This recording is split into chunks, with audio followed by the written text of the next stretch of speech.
একটা আইডি, একটা YouTube channel হোক, একটা ফেসবুক পেজ হোক কিংবা প্রোফাইল হোক, একটা টিকটক হোক, কোনো সমস্যা নাই। একটা আইডি ভিউজ হওয়ার সম্ভাবনা কখন জানেন? আপনার একটা আইডি কখন ভিউজ হবে, মানে আপনি কপিরাইট খাইয়ে, মানে কপিরাইট স্টিক যখন খাবেন, কি কারণে খাবেন? কোনো মানুষ আপনাকে কপিরাইট দিবে না। কপিরাইটটা কিন্তু মূলত ফেসবুক, ইউটিউব, টিকটক এর কোম্পানি থেকেই দেওয়া হয়।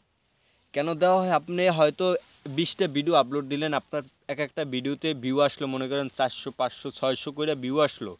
হঠাৎ করে যদি আপনার একটা ভিডিও যদি 50,000 ভিউ আসে, আপনি কিন্তু সেই 50,000 ভিউ থেকেই কিন্তু আপনি একটা কপিরাইট খাবেন কোম্পানি থেকে। কারণ যে আপনার আইডিটা থেকে মানুষ হঠাৎ ভিডিও টান দিচ্ছে, বুঝছেন ভাই?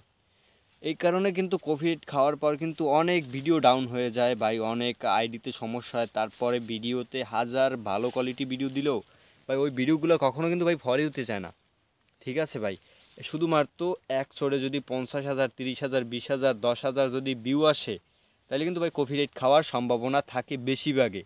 আর আপনার এক একটা ভিডিওতে 500, 1000 এবার যদি আস্তে আস্তে আস্তে আস্তে করে যদি একটা ভিডিও লাখের উপরেও যদি ভিউজ আসে, কোনো সমস্যা নাই ভাই।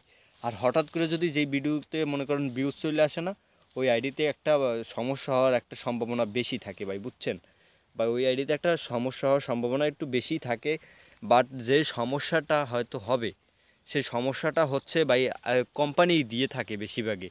যে একটা ভিডিও হঠাৎ ভাইরাল হয়, আর ওই হঠাৎ থেকেই কিন্তু একটা কোম্পানি একটা সমস্যা আমাদেরকে তুলে ধরে সামনে।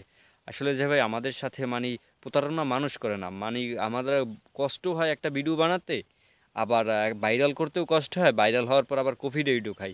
ভাই আমরা কোন দিকে যাব ভাই? আমাদের কোনো দিকে যাওয়ার ভাই কোনো রাস্তাই নাই। ঠিক আছে, তবে হঠাৎ করে মানে এই কথাটা কেন বললাম যে ভাই মানুষ অনেকেই চিন্তাভাবনা আছে যে হঠাৎ ভিডিওতে কেন তোমার কপিরাইট চলে আসে, শুধুমাত্র একটা ভিডিওতে যদি ফরিউতে চলে যায় হঠাৎ করে, তাহলে কিন্তু বেশিরভাগই সম্ভাবনা থাকে আইডিতে কপিরাইট খাওয়ার। আর এই কপিরাইটটা কিন্তু কোনো মানুষ দেয় না। আপনি আমাকে কপিরাইট দিবেন, আমি আপনাকে কপিরাইট দিব না। এই আইডিটা যদি মনে করেন যে ভিডিও একটা হঠাৎ ভাইরাল হবে, ওই হঠাৎ থেকেই মানে হঠাৎ ওই থেকেই মানে মনে করেন যে কপিরাইট খাওয়া শুরু। আস্তে আস্তে ভিডিও যদি ফর ইউতে যায় তাহলে কোনো সমস্যা হবে না।